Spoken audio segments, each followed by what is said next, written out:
I love growing comfrey here in our garden at Suan Sook Homestay. We've got it in a few different places around the garden. Here I've planted it underneath a mango tree with some lemongrass. It's a wonderful plant to have in and around other plants in your garden. We're particularly inspired by permaculture techniques, and this also includes using the plants in our garden as much as possible. Normally we're eating them, but with comfrey we don't eat it, but I've learned to make a comfrey salve. I'd read about it online, I'd seen some videos about it, I thought, I'll give it a try.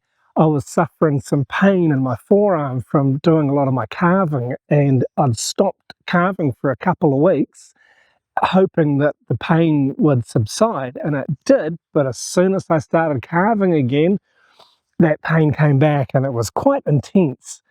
So I applied some comfrey balm to it 2 or 3 times. This is a number of months ago now, and the pain is gone. It does return a little bit if I've been doing a lot of intense carving. I apply the balm again and it disappears. So this balm, or salve if you like, is a real game changer for me, and I'd like to show you what we do and how we go about making it, and talk a little bit about why it's so good and why it works so well.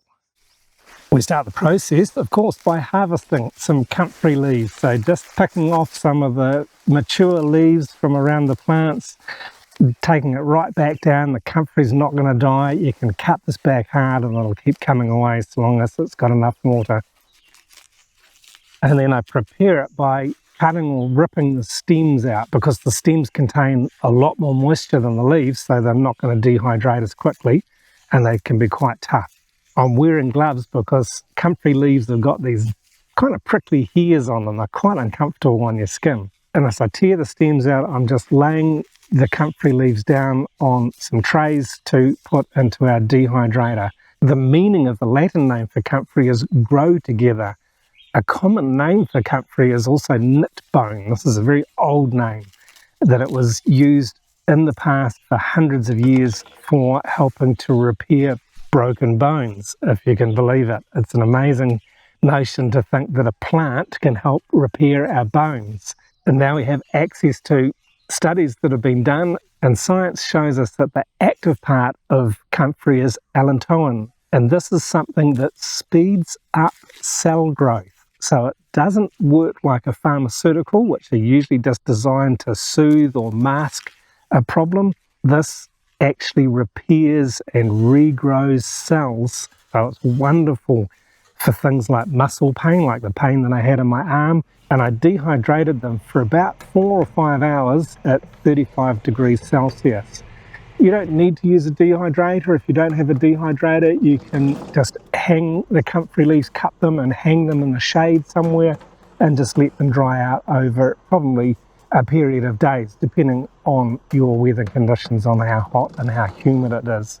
It's also really good for inflammation. I get some swelling at times in one of my ankles, so I've been using it really successfully on this. And it can also be used on burns and sprains, arthritis and varicose veins and other ailments. The key important thing of when not to use it is on an open wound of any kind. If you've got a cut or an abrasion on your skin, it's best not to use it.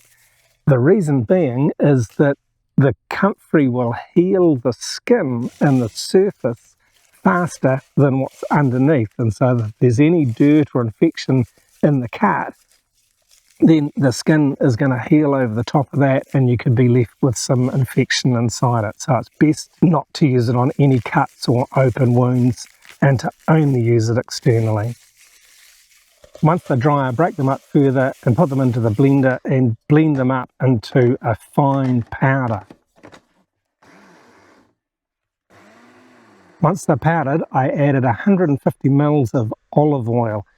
You can use other types of oil, but we had olive oil, so that's what we're using. Then I put this in the glass container into our rice cooker, just let it simmer, so not on the cook mode, just on the warm mode, again for 4 or 5 hours, and this will infuse the goodness of the comfrey into the oil. To my Comfrey Salve, I'm also going to add some beeswax. This will help the consistency of it. And I had a fun experience when I went to buy the beeswax. I didn't really want to buy a kilo of it, but the lady in the shop sort of said, well, that's all we sell. Usually I'm only using it for one purpose. And so this was just after COVID. We were all still wearing face masks.